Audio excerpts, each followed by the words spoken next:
9988 대한민국 중소기업을 응원합니다. 안녕하세요. 중소기업 연구소에 오신 여러분을 환영합니다. 오늘의 주제를 소개해 드리겠습니다. 24년 1월 27일 중대재해처벌법이 50인 미만 사업장에도 50인 미만 사업장 중 80%가 준비 미흡. 과연 어떤 내용일까요? 정우일 소장님을 모셔서 자세한 내용을 알아보도록 하겠습니다. 9988 대한민국 중소기업을 응원합니다. 안녕하세요. 웰스기업연구소 정우일 소장입니다. 자, 벌써 이제 2023년도 이제 얼마 남지 않았다고 볼 수가 있습니다. 이제 어느덧 9월이 다가왔고요. 그러면 이제 좀 남겨진 사실 기간보다 지나간 기간이 더 많다고 볼 수 있죠. 그럼 이제 어느덧 2023년도 끝이 날 거고 이제 2024년도가 오게 될 텐데 2024년도가 오면서 사실은 좀 50인 미만 사업장 대표님들은 신경 써야 될 게 한 가지 있습니다. 바로 중대재해처벌법인데요. 이 중대재해처벌법 50인 사업장 그 준비 상태는 어떤지 잠시 후에 알아보도록 하겠습니다. 잠시 후에 뵐게요.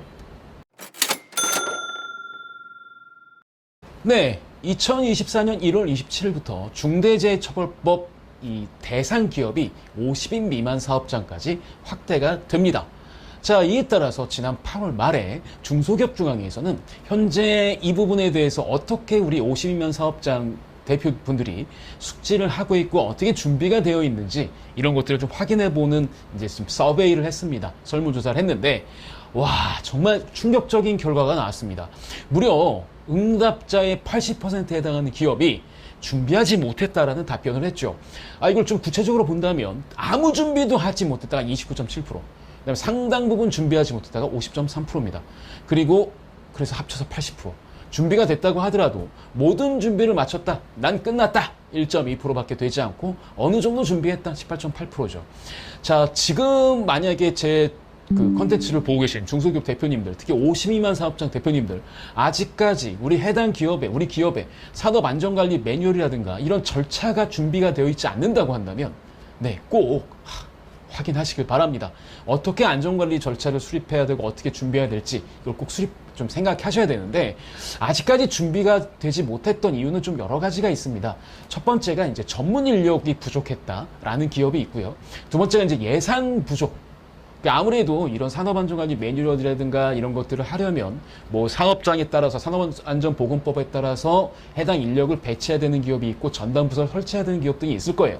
그럼 여기에 따른 예산이라든가 이런 게 있어야 되는데 우리 좀 빠듯하다 뭐 이런 것도 있을 것이고, 그 다음에 또 이게 중대재해처벌법 자체가 이 사업주의 의무에 대해서 아직 이해를 잘 못하겠다. 도대체 우리 사업장에 맞는 재해를 예방할 수 있는 도대체 매뉴얼은 뭐고 이런 게 뭐냐, 이게 좀 필요하다라는 대표님 세 번째 이유입니다. 그 다음에 네 번째가 좀 약간 의외긴 한데 현장 근로자의 비협조 부분이다 라고 되어 있습니다. 이런 네 가지 이유로 준비를 못했는데요.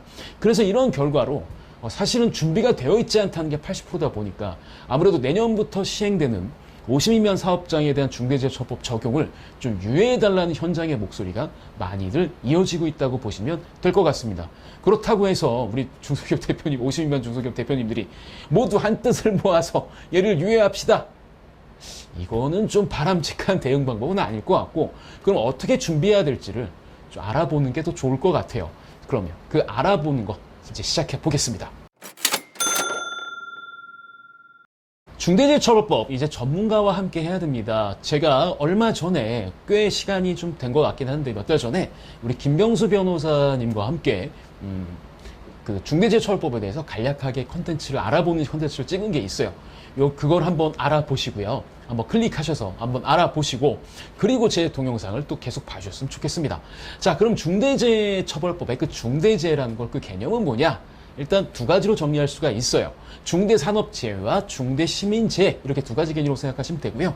중대산업재해는 이제 우리 종업원들이 다친, 내 사업장에 해당되는 사람들이 다친 것들을 말하는 거고, 중대시민재해는 내가 하는 일에 어떤 뭐 공사장이나 이런 데 있다 보면 그 사고로 인해서 시민들이 다칠 수 있잖아요. 이런 부분이라고 보시면 됩니다. 그럼 중대산업재해는 한마디로 얘기하면 내 근로자들에 대한 어떤 안전관리, 그 다음에 안전 예방, 그 다음에 사고가 발생하지 않도록 하는 것이라고 볼 수 있고, 중대시민재해는 어쩌면 내가 배상 책임에 대한 상황이 생기지 않게끔 하는 것들이라고 볼 수가 있죠.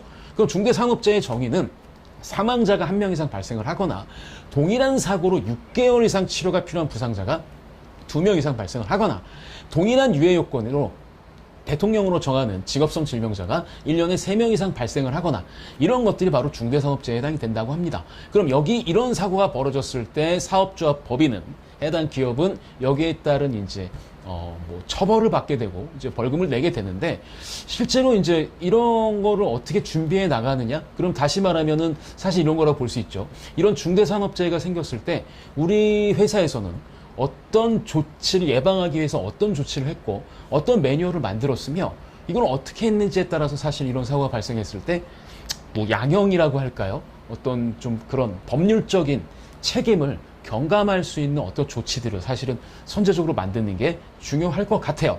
물론 이런 사고가 일어나지 않게끔 하는 게 정말 이 법의 취지긴 하지만 사람 일이라는 게 또 모르지 않습니까? 그리고 사실 지게차만 있어도 사고가 날 수 있는 개연성이 상당히 많잖아요. 그러니까 그런 부분도 생각하셔야 되는 거고 당연히 중대시민재해는 사실은 말해 뭐 하겠습니까? 이건 당연히 기본적인 거라고 볼 수가 있겠죠. 그러면 진짜 중요한 거는 이제 무엇을 해야 되느냐 이게 진짜 중요한 것 같아요. 일단은 이제 그 매뉴얼상 저희 웰스기업연구소에 언제든지 연락을 주시면 이 중대재해처벌법 관련 자료와 그다음에 혹시 김병수 변호사님이나 여러 노무사님들을 상담을 저희가 뭐 저희 웰스기업연구소 진행을 해드릴 수 있습니다. 그래서 언제든지 저희에게 요청을 하시면 될 것 같고요. 일단 중요한 거는 안전 보건의 목표. 그러니까 어떤 매뉴얼을 만든다고 한다면 그리고 회사에 이런 중대재해가 생기지 않도록 이렇게 한다고 한다면 당연히 안전보건 목표를 설정해야 되고 여기에 따른 경영을 만들어야겠죠.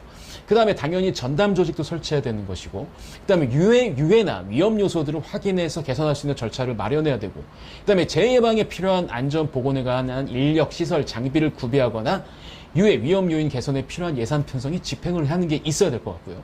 그다음에 혹시나 산업안전보건법상 이 안전관리 인력이 있어야 되는 기업이라고 한다면 이런 책임자들이 충실히 업무 수행을 할 수 있도록 이런 뭐 어떤 예산을 짜놓거나 이런 것들을 좀 해야 되는 거고 당연히 여기에 따른 전문력도 많이 해당된다고 한다면 배치를 해야겠죠. 그 다음에 종업원들의 어떤 의견 청취를 들어서 함께 만들어 나가는 그런 작업들도 필요할 거고 그 다음에 만약에 이런 사고가 발생했다. 그럼 어떻게 매뉴얼상 어떤 조치를 하며 어떻게 연락체계를 갖춰가는지 이런 것도 역시 필요하겠죠. 그 다음에 이제 도급이나 용역을 준다고 한다면 하청업체들이 당연히 이런 매뉴얼을 가지고 준수하는지를 당연히 관리를 해야 되는 어떤 이런 시스템도 좀 있어야 된다라고 생각을 합니다. 근데 이거는 사실은 글쎄요. 50인 미만 사업장이라고 하더라도 실제로 외부에서 뭐 하청을 받거나 뭐 이런 좀 그런 도급을 해서 하는 업종을 수행하시는 분들은 이미 해당 업체에서 이거를 다 적용하고 있기 때문에 충분히 아시겠습니다만 우리도 혹시 그런 기업을 쓴다고 한다면 당연히 여기에 대한 도급 계약이나 용역 계약을 하기 전에 여기에 대한 그 해당 기업에 충분한 이런 안전관리 매뉴얼들이 있는지 여부를 한번 따져봐야겠죠. 그 다음에 또 이제 목표를 수립하거나 이럴 때는 좀 이렇게 뜬구름 잡는 얘기로 하시면 안 됩니다. 그래서 뭐 해당 사업장이나 이런 규모에 적합해야 되는 거고, 그 다음에 측정이 가능하고 성과평가가 가능하게끔 구성이 돼야 돼요. 그 다음에 당연히 안전이나 이런 거의 목표와 경영방침과는 일관성이 있어야 되는 거고, 그 다음에 이게 또 모든 종사자나 여기에 따른 이해관계자들이 모두 이해할 수 있어야 되고 함께 만들어가는 노력들이 필요할 수가 있겠죠. 그래서 실제로 이런 산업안전관리에 대한 매뉴얼이라든가 우리가 회사에 이런 사고를 예방할 수 있는 안전조치라든가 이런 것들을 만드는 건 어쩌면 그냥 노무사님 한 분 어떻게 초빙해서 그냥 대략 뭐 대충 만들고 이렇게 끝날 수 있는 게 사실 아니라는 겁니다. 실제로 우리 회사의 개별 기업에 맞는 진짜 정확한 매뉴얼들이 수행이 돼야 된다는 거죠. 그리고 얘가 이제 자칫하면 법률적 행위로 인해서 사실은 이제 이런 사고가 벌어지게 되면 이제 법률적 방어도 하셔야 되기 때문에 반드시 전문가의 조력을 받으셔야 되는 거고, 지금 내년 1월이니까 아직 시간이 있지, 아니죠. 충분히 고민을 하고 만드셔야 된다는 거. 근데 이런 개별성이 되게 중요하다라는 거고요. 그다음에 이제 산업안전보건법상 이제 어떤 회사 내 안전관리 인력들을 배치해야 되는 기업이라고 한다면 당연히 전담 조직이나 이런 예산이라든가 이런 것들에 대한 또 준비도 필요하다고 볼 수가 있어요. 그래서 저는 정말 말씀드리고 싶은 게 중대재해처벌법, 물론 제일 현실적인 부분은 아직까지 이제 우리가 50인 사업장 같은 경우는 준비가 되어 있지 않다. 그래서 조금 유예를 해주는 게 바람직할 수도 있지만 사실 이건 근본적인 해결 방법은 아니잖아요. 그러니까 근본적인 사실 법의 취지를 보게 되면 우리 회사에서 어떤 중대재해가 발생하지 않는 거겠죠. 그러면 이게 현실적으로 얼만큼 준비하냐에 따라서 뭐 법에 대해서 우리가 적용되는 어떤 리스크도 회피할 수 있는 거고, 그다음에 진짜로 우리 회사에서 클린 사업장으로 이렇게 좀 갈 수 있는 이런 토대들을 남겨진 2023년 이 남은 기간 9월, 10월, 11월, 12월 이 4달 동안에 좀 만들었으면 좋겠다는 말씀 드리면서 저희 웰스기업연구소에 언제든지 연락 주시면 저희가 여기에 대한 대비를 해드리겠다는 말씀도 같이 드리고 싶습니다. 좋아요, 구독, 알림은 저희가 컨텐츠를 만드는데 많은 도움이 됩니다.